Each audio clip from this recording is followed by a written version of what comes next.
welcome to another edition of Debatable here on GodIsGeek.com. My name is Colm Ahern, and this week we are talking about the enigma that is Nintendo and what they're doing at E3.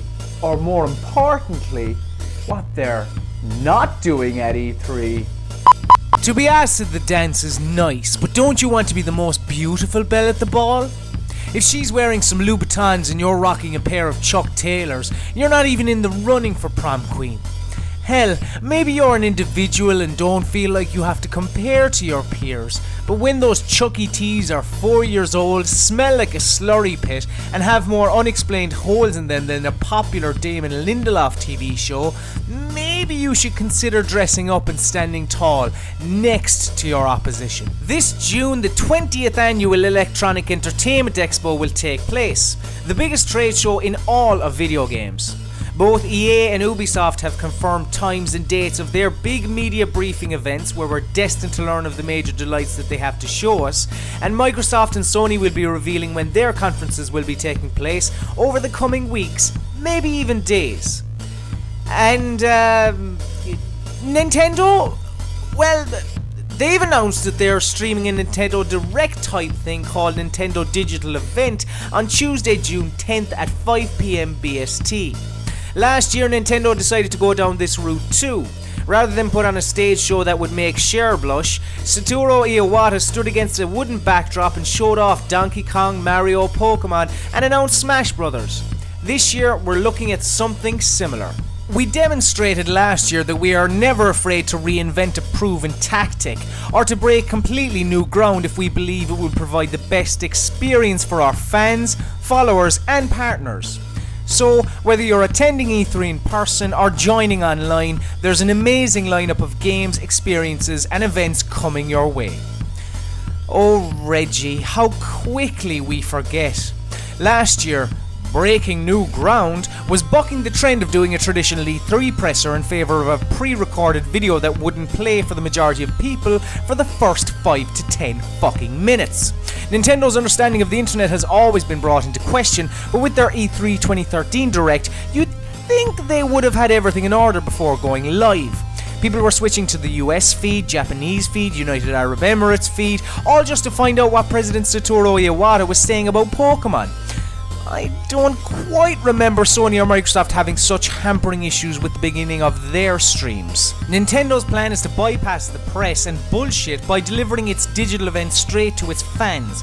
And I get half of that. The Nintendo Direct method has worked relatively well for them since it began in October 2011, announcing Kid Icarus on 3DS, and there certainly is a lot of bullshit attached to the big pressers. Wonderbook at E3 2012, anyone? However, public perception cannot be thrown out the window. If Microsoft and Sony are holding big events with a large number of people golf clapping at a Gears/God of War announcement, shouldn't Nintendo be doing something similar? Currently, when people think of multi-platform titles, the Wii U isn't even in the conversation.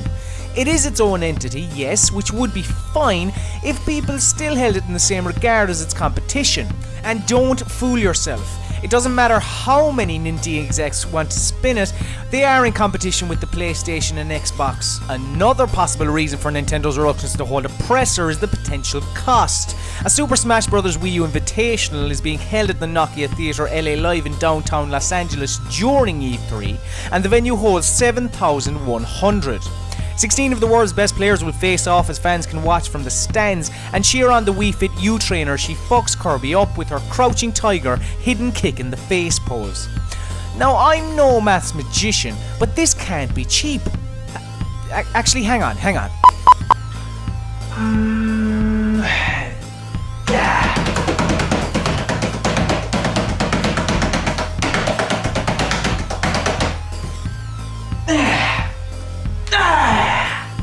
Sadly, the Nokia Theatre LA Live didn't get back to me with a price, so I can't tell you how much this event will cost Nintendo. But money couldn't be what's holding them back from matching Sony and Microsoft and holding a big presser anyway. Back in 2011, UK magazine Nintendo Gamer ran a feature which revealed the War Chest. Buried in the reams of financial data is the revelation that Nintendo have 812.8 billion yen in the bank. enough for it to take a 20 billion yen loss every year until 2052. Then there's almost 469 billion yen held in premises, equipment and investments.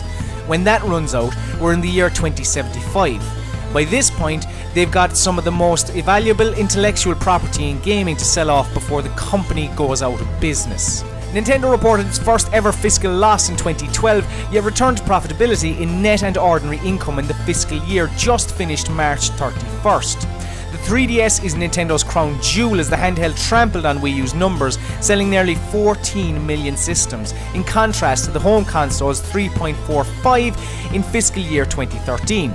Basically, even if Nintendo lost a shit ton more money, they're still minted and should put themselves on the same pedestal as their rivals. In 2013, everyone was excited about seeing what software would be shown off for Xbox One and PlayStation 4, and there was a certain merit to Nintendo not wanting to compete if they thought that they would have been forgotten about, and to be honest, they would have been.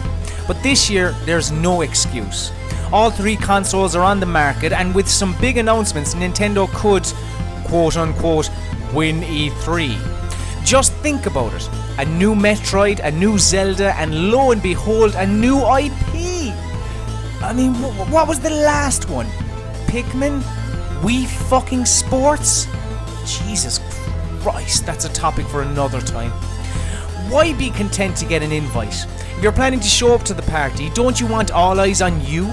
Surely you're eager to display your beauty and poise to the world. At least put yourself in the running to become prom queen Iwata-san. Now, as I'm sure you've noticed, I didn't speak about the Fusion talk, which has been all the rage over the past couple of days on numerous websites who were reporting that Nintendo were going to be announcing new hardware at this year's E3. Well, Nintendo themselves have approached those numerous websites and said, nope, no new hardware at E3. The reason I say Fusion is because might have been that kind of Fusion thing from earlier on the year, where it's like Wii U and 3DS together, handheld and home console and stuff like that. Personally, I don't think they need new home hardware because the Wii U is out with less than two, like a year and a half, 18 months, 20 months-ish, right? Yeah, it's sold fuck all really in the big scheme of things, but if they put some decent backing behind it, they really can put up a decent fight. Still, at the end of the day, Microsoft and Sony may still overshadow them because of their restarts for their recent consoles, but still, Nintendo, they seem like they're lying over and dying. And they shouldn't. They really shouldn't. They should put more effort into it because it seems like they're putting fuck all at the minute. But look, that's just what I think. Maybe you think something different, and if you do, please let us know in the comment section of the YouTube video or the God is a Geek article itself, or tweet me or whatnot, because everything I say on the past shows and the future shows and this show, it's just my opinion, and as always, it's debatable.